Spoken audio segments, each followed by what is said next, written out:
Minukyat na lakanuking 910,919 ring bilang daring bayong botante ang may kapagparehistro para king 2025 midterm elections. Manibat inyang mibuklat yung registration anyang February 12. Base king datos sa Pepalwal ning Commission on Elections o COMELEC anyang Lunes, March 4, ibat laking Region 4A o Calabarzon ding kerakalan ka rin migparehistro at chuking 165,702.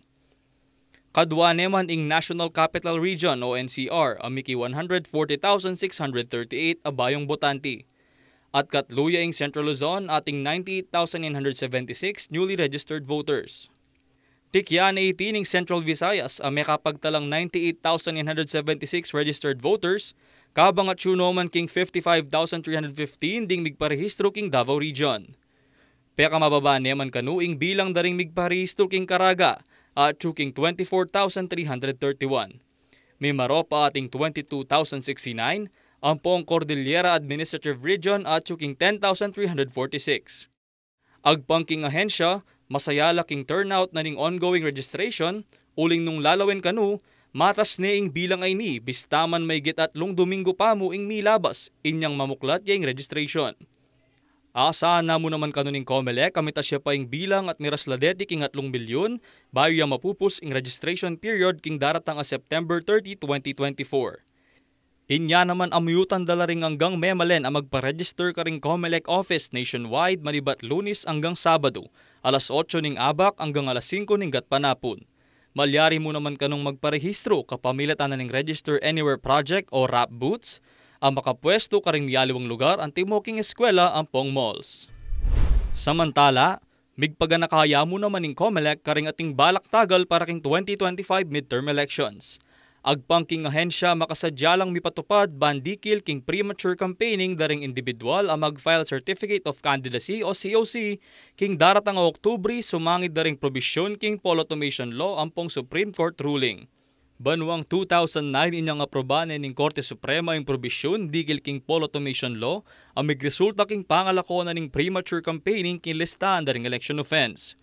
Pauli na niti meging talamak laring campaign poster ang poring miyaliwang klase na ning political advertisement kareng milabas aalalan uli na ning maranon dang pamangampanya ding kandidato. Pero ngening banwa siguradwa na kanuning COMELEC ing pamagpatupad king ban laban king premature campaigning nung ala namang mamye petisyon at hanggat eya sasalungat ing Korte Suprema. At atandanan king milabas a barangay and sangguniang kabataan elections 2023, petupad yang ban ing COMELEC king mabilog a bansa laban king maranong pamangampanya. May dinan lang show cause order ring 7,500 na kinandidato nung nuka rin 253 kareni ing emi proklama pauli na ni kasong makampang karela. Samantala, mapalyari ka nung Malaus ing plebisito para king charter change nganing banwa o bayo ing 2025 midterm elections. Iniing pakibat na ning COMELEC kaya ridang may rekomendasyon ring membro na ning House of Representatives at dapat siya kanong marapat ing plebisito bayo ing eleksyon. Kulang niya pa kan oras ing ahensya king pamagsadya ka ring kailanganan para king referendum na ning tsatsya bistaman maragul na ring atipid nung marapat siya iti kasabi ning alalan. Tukluya kanuking migit kumulang 13 billion pesos ing alaga na ning pondong kailanganan nung pikawan ni Daladeti. Nung sabi noman, magkasakit la kanuan niya kailangan ring isuspindi ing voter registration.